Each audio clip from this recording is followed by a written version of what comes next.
Immigration அசுல் park உடைய சில new ரூல்ஸ்கள் சொல்லிட்டு வரவிருக்கா சொல்லப்படுறது. அது என்ன விதமான மாற்றங்கள், எப்போ இந்த ரூல்ஸ் வரன்றதை பற்றிய ஒரு விடயம் தான் நாங்கள் இங்கே பார்க்க போகிறோம்.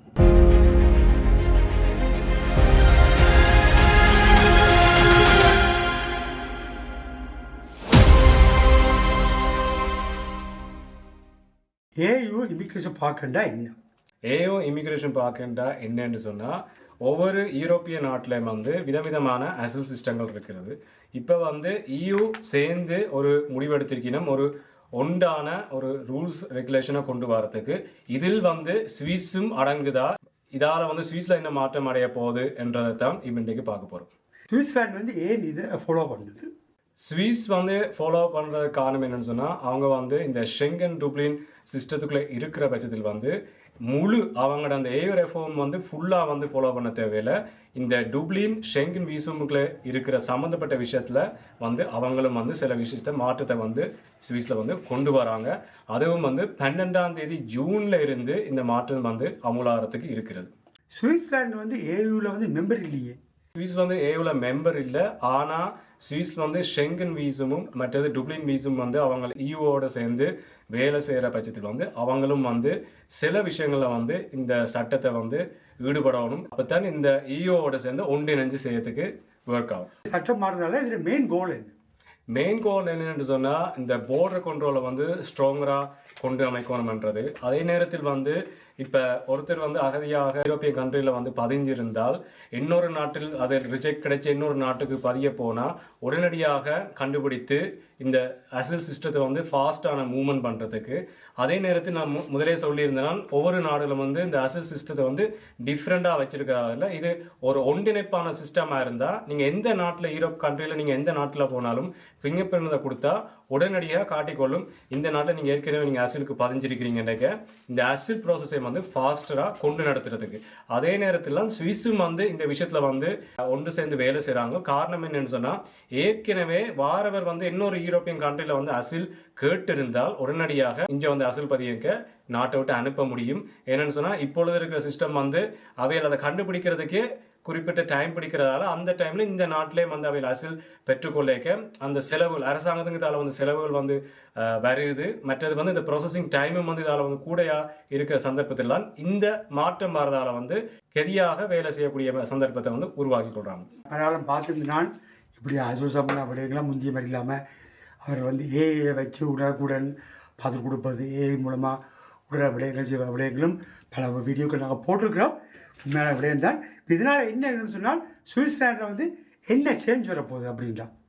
சுவிஸ் நாட்டில் வந்து என்ன சேஞ்ச் வரப்போன்னு சொன்னால், இந்த ஐடென்டிஃபிகேஷன் இப்போ இன்னாருன்றதை வந்து ஈஸியாக கதியாக ஐடென்டிஃபிகேஷன் பண்ணுறது. அதே நேரம் இந்த ஃபிங்கர் பிரிண்ட் சிஸ்டத்தையும் வந்து யூரோப் கண்ட்ரி நாடுகளோட சேர்ந்து நெஞ்சு வேலை செய்கிறது, இன்றைக்கு அவங்களோட டேட்டா பேஸோட சேர்ந்து வேலை செய்கிறது. அதே நேரத்தில் வந்து ஃபுல் ரெஜிஸ்ட்ரேஷன் பண்ணி எல்லாம் அந்த டேட்டா பேஸ் வந்து ஃபுல்லாக எடுத்துக்கொள்கிறது. அதே நேரத்தில் வந்து இவங்களுக்கு ஒரு டேட்டா தேவைன்னு சொன்னால் அந்த டேட்டாவை வந்து யூரோப் கண்ட்ரிலேருந்து பெற்றுக்கொள்றது. அதுகால தான் இந்த மாற்றத்தை வந்து அவங்களுக்கு வந்து பொதுவாக வருது. ஓகே, இந்த மாற்றம் சம்பந்தமாக வந்து 2 பக்க சார்பானவர் இருப்பார்கள். ஒன்று மாற்றத்தை வந்து ஆதரிப்பவர்கள், மற்றொரு ஆதரிக்காதவர்கள். ஆதரிப்பவர்கள் அவர் என்ன சொல்கிறார்கள்? ஆதரிப்பவருக்கு என்ன சொல்கிறாங்கன்னு சொன்னால், இதால் வந்து ஸ்விஸ் நாட்டுக்கு வந்து கொஞ்சம் ரிலீஃப் கிடைக்கும். என்னென்னு சொல்லிக்க, இந்த அசில் ப்ராசஸ் வந்து கெதியாக போகும் பட்சத்தில் வந்து இங்கே ஆக்களை வைத்திருக்க வேண்டிய அவசியம் இல்லை. இன்றைக்கு நேரத்துறையே தெரிஞ்சிச்சுன்னு சொன்னால் அவையில் வந்து நாட்டை விட்டு வெளியில் அனுப்பிக்கொள்ளலாம்.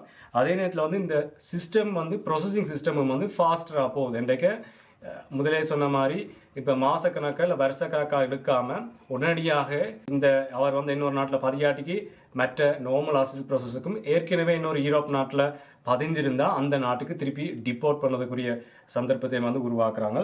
அதே நேரத்தில் வந்து இந்த மிஸ்யூஸ் பண்ணுற அப்யூஸ் பண்ணுற விஷயங்களும் வந்து இதால் வந்து குறையடையும்ன்றது வந்து இதுக்கு வந்து ஆதரிக்கிற வந்து சொல்கிறார்.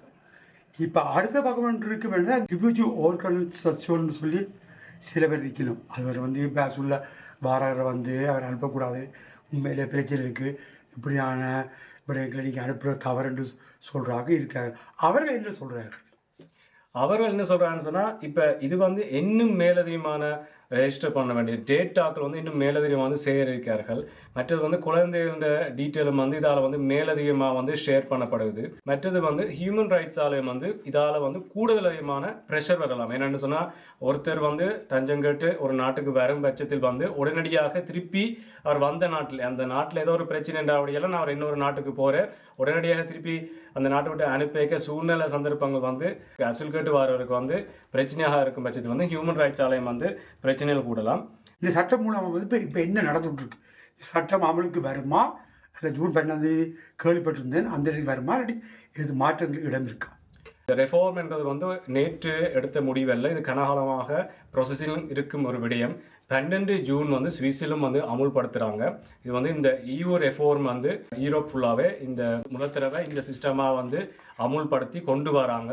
வருங்காலத்தில் தான் தெரியும் அவை கொண்டு வந்த சிஸ்டம் வந்து எந்த அளவுக்கு வேலை செய்து இதால் வந்து அவை நினைக்கும் பலன்களை வந்து அவை அடையணுமா ஏதாவது சின்ன சின்ன மாற்றங்கள் கொண்டு வருமானது 12 ஜூனுக்கு பிறகு தான் தெரியும். ஆனால் 12 ஜூன்ல இருந்து கண்டிப்பாக இந்த முதல் விடயங்களை வந்து கொண்டு வருவாங்க. இந்த சிஸ்டங்கள் வந்து ப்ரொசஸுக்கு வரும் என்று சொல்கிறாங்க. ஓகே உடனே நாங்கள் 12க்கு பிறகு இதை பற்றியான அடுத்த விடயங்களை பார்க்கலாம். என்னென்ன மாற்றங்கள் என்னென்ன புதுசாக வந்திருக்குது என்னென்ன சிஸ்டங்களை கொண்டு வந்திருக்கார்கள் என்றதை நாங்கள் பார்க்கலாம். இது சம்மந்தமாக வேறு விடயங்கள் இருந்தால் எங்களுக்கு லைக் பண்ணுங்கள், கமெண்டில் போடுங்க. அடுத்தடுத்து வேறு வீடியோக்குள்ளே இது சம்மந்தமான விடயங்களை உங்களுக்கு கொண்டு வந்து சேர்க்குறோம்.